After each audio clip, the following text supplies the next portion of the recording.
Hi guys, this is Malunche, and as every 2 week, we're here with another news bulletin today. The patch notes for 0.8.3 are out, and as always, we are gonna take a look at them. I'm mostly gonna talk about the new stuff and the balance changes, the quality of life. I'm gonna scroll down slowly. I read through them, there are some important parts, but yeah, 40-minute videos on every single thing they changed. Nobody really watches them, so I'm gonna try to make it a little more brief and check out, well, the most important parts of the patch notes, of course. So yeah, let's take a look as we always do. So June the 27th, 2019, patch OB 0.8.3 fixes the Godhand. Really good. I've seen a lot of people using it over the past 2 weeks, getting stuck in the endless beam, I call it actually. It was kind of cheesy to kill behemoths. It was really fast. Like I had a hunt with 3 people using the Godhand, and it was a kill in 1.5 minutes. Like HQ, no problem. No, they didn't even get hurt, or the behemoth couldn't do anything. Yeah, cheesy. So yeah, really good that they fixed the Godhand, unleashed Winterhorn Skraev, improved performance, and squashed a number of persistent bugs. New to Dauntless, streaming install. Added streaming install to Dauntless on console so that players can start slaying sooner. Improved weapon previews. Added new weapon preview animations that make it easier to see the weapon you've selected. Check them out in the store, loadout, and the hunt pass screen. Winterhorn Skraev has returned to the Shattered Isles with a new look and some deadly new moves. Queue up for a hunt and let us know how the fight feels. Shrike has also undergone some visual improvements to make it look even more handsome. So you definitely want to check out these 2 behemoths later on. Weapon demo videos. Cat now offers a video tutorial of each weapon available in Dauntless. Be sure to stop by and watch a few. She's sure to appreciate the studiousness. Yeah, never mind. Tera elemental effect. Slayers using Tera weapons will now be able to inflict an elemental status effect on behemoths, which will spawn Tera orbs that seek out and heal injured slayers who are doing damage to the behemoth. Same way as the grenades do, but now basically the damage that you inflict every time you inflict the elemental status of Tera, you will create orbs. I've talked about this in a previous video. It's really good for newer players who constantly want to be able to actually heal up. It's pretty bad for the players who have a build that works around 50% HP, like the speed build I'm using with the Repeaters. It basically works around 50% HP, so if you heal up, you lose a lot of speed and a lot of damage sometimes. So that's not really fun for those players, but yeah, new element and a new elemental, heal in the game. So pretty nice one. Quality of life, as I said before, I'm quickly gonna go over this one. So fix the bug where users could get Godhand special indefinitely or get indefinitely stuck when aiming the Warpike concessive payload attack. Decrease the likelihood of the in-game store getting stuck in an eternal load screen. So yeah, the list goes on. Reformed number in mastery objectives to make them more readable. It says 5M instead of 5 million. Basically reads the same for me, but yeah, so for some people it wasn't really that obvious that it was 5 million. New model of silver barrels to distinguish it from the other weapon barrels. So yeah, visual effects. Like I said, if you want to read through them all, you can go to the page or just stop the video and more visual effects. Hammer will now correctly consume all ammo when using the surface. I'm probably pronouncing that really incorrectly. Salvo for the first time. Performance on Scorchstone Helion. Pylon bonuses to stack is fixed. New water ripple visual effects will appear when slayers move through the water. I'm swimming. Yeah, it's like I said, it's a whole list. But the main one I do want to focus on today are the balance changes. Cunning critical chance has been reduced. Again, a damage decrease on one of our... well, I think everybody is using Cunning as of when it released from the game. So yeah, it's getting a decrease 2, 3, 4, 5, 7, and 7.5 and 10%. So yeah, instead of 15%, you're gonna have 10% critical chance now. Cunning now gains 10, 20, or 30% critical strike damage at rank 4, 5, and 6. So you're getting increased critical strike damage, but you are getting decreased critical chance. So I'd rather have a little more chance and a little less critical damage. But yeah, some people might actually prefer it this way. Critical strike base damage increased has been reduced to 150% from 200%. So yeah, the critical damage base is lowered as well. As the actual gain has been increased. Reduce the total health on Velamir's tail part. Tuned Velamir's teleport range to reduce cases of extreme teleportation when fleeing. That's an enormously good one. I hated when he fled to like an entire differently spawn area. Boreas tuning. Boreas now becomes more aggressive while below 50% health. Boreas immunity now triggers at the end of the shield activation animation rather than at the start. Boreas can now summon a few minions while out of shield phase. So yeah, minions can spawn now whenever he kind of feels like it. Reduce the maximum number of times Boreas can enter the shielded phase. So that's really good. He will now get into that phase a little less. Dreadfrost Boreas minions deal more damage and have increased attack speed, so watch out, they're gonna do more damage even. I wonder what the blast is gonna be from the exploding ones, because that was, for some people, that was insta-kills. Slightly increased the upper limit of spitters that Defrost Boreas can summon. That's really not good. The spitters are the most annoying one out of all of them. Slightly increased the cooldown on Dreadfrost Boreas minions summon. So they, increased the cooldown because he can now summon them even while he's not in shielded phase. So yeah, they did make the changes all around to make it a little more balanced. That looks pretty good. I'm really wondering how the fight will feel after this one. Karabak can now perform personality animations during its rage state. I have no idea what they are meaning with that. Personality animations? Is he gonna do a dance?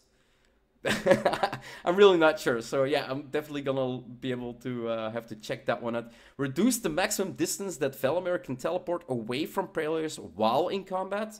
So that's a good one as well. No longer the teleportations all across the map. Disable the controller camera lock on Kashai during the burrow attack. That had to be annoying. Shock status that will now clear when a player deals damage to a behemoth. That's actually a pretty nice one. Shock status is an annoying one, and you cannot, unless you have insulated at 6, you cannot get rid of it. So not being able to use any consumables is a big disadvantage. But now you can actually just clear it when you hit the behemoth. Reduce quill health on Deadeye quill shot. So the quills will break faster, so you can get to the limbs faster. Sounds really good. Did a visual effects update on pass on Skarn's rock flinging and recall attacks. Removed damage done to players when Rezakiri flees. And increased hang time for the Grim Onslaught throws, and catching the axe will now grant special meter. Reduced number of mines and increased the damage per mine on the Skraev weapons. Okay. Known issues with hurt feedback around common drops not being guaranteed on break parts. In a future patch, they will drop anytime you get the break part. So that's really good. A common drop should be a common drop, like it should drop, I wouldn't say always, but like 75% chance at least. But yeah, they're making it so that will always drop anytime you get the break part. So anytime you will break, well, it's a known issue. So future patch, not this patch, guys. Yeah, those were the patch notes for this week, 0.8.3. There's some really nice changes. Definitely you need to check into Skraev. Definitely check out, well, Dancing Karabak, I guess you could call it. The Tera Elemental is a really nice addition to the game. And yeah, as I said, quality of life, just scroll through or delay the video. Do whatever you have to watch them through. There are some really interesting ones in there, but if I go over them, the video will last too long. I will start ranting over everything like I'm actually doing right now. So yeah, let's head back. So those were the patch notes for this week. There were some interesting changes in there. Catherine Sorrell is now somebody you can talk to anytime you want to.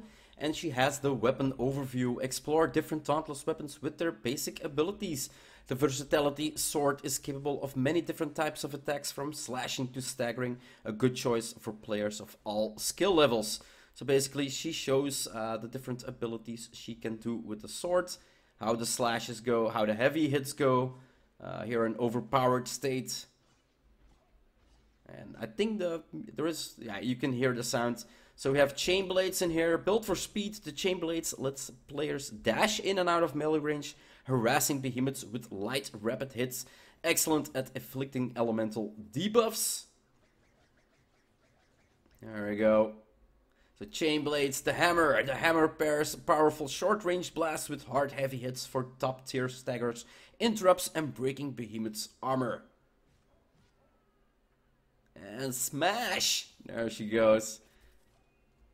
And normally you would reload on the behemoth. And a nice stagger over there with the hammer. The axe. Patience is power with this slow building devastator. Great for experienced slayers who want to break as many parts as they can. And indeed, the hammer does it. Like, if you actually build up the momentum and swing at him, or throw at him, as you can do right now. Yeah, the hammer animations definitely with the new special became really, really nice. So definitely something you want to take a look at. Then we have the Warpike. The Warpike excels at opening wounds, exposing behemoths to massive damage, and it's versatile enough for almost any situation. As you can see, you can shoot with it from a distance. And then we have the Austrian Repeaters. Austrian Repeaters inflict lighter damage at range, but strike hard with empowered shots when fighting in close quarters. Lighter damage at range, this is definitely something that I still see a lot of people doing. The Repeaters do have significant, lower damage. I think it's like 50% at 10 yards, and then 10 yards or 10 meters, something like that. And then at 15 it becomes only like 25% of the damage you actually do.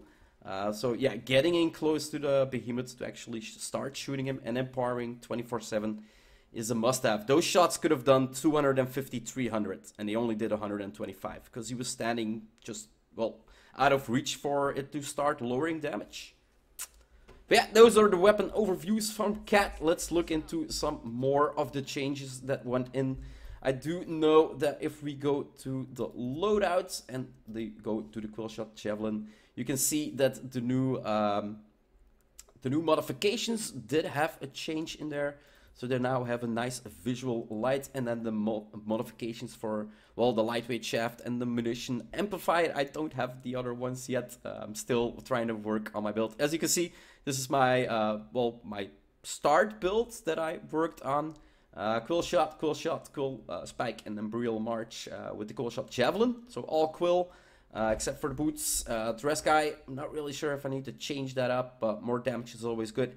And then acidic, 50% part damage to wound damage, 20% to wound damage plus 20% part damage. 6 barb with 40 wound damage, 6 iceborne just for the heal. And the, well, yeah, just for the heal basically, and the decreased damage taken. Merciless, 100 wound damage versus staggered. Savagery, 100% damage versus wounded parts. And then a Thuric attunement and Fortress. Fortress comes from where comes Fortress actually? Barbed, Savagery, Acidic, Fortress. Why the hell have I have Fortress in here? Alright, because I already have 6 Iceborne, and Fortress was looked like a good one for me. An extra shield, an extra damage decrease that I can do. I do believe this one had something to show us now as well. No, that was longer here, right? Or no, the display. Yeah, I do believe this was longer in here. Anyway, those were the patch notes. Like I said, I start rambling, guys. I can't help it. When I look into new things in this game, I get excited and I want to talk about it for hours. So yeah, I'm gonna wrap these patch notes up, and I'm gonna get ready to look into the regular Skraev and the Skraev HQ and look into their differences and check out how difficult they made him and how beautiful they made him, because it probably changed a lot of his visual effects as well. Anyway, guys, hope you enjoyed this episode, and I'll see you in the next one. Bye-bye.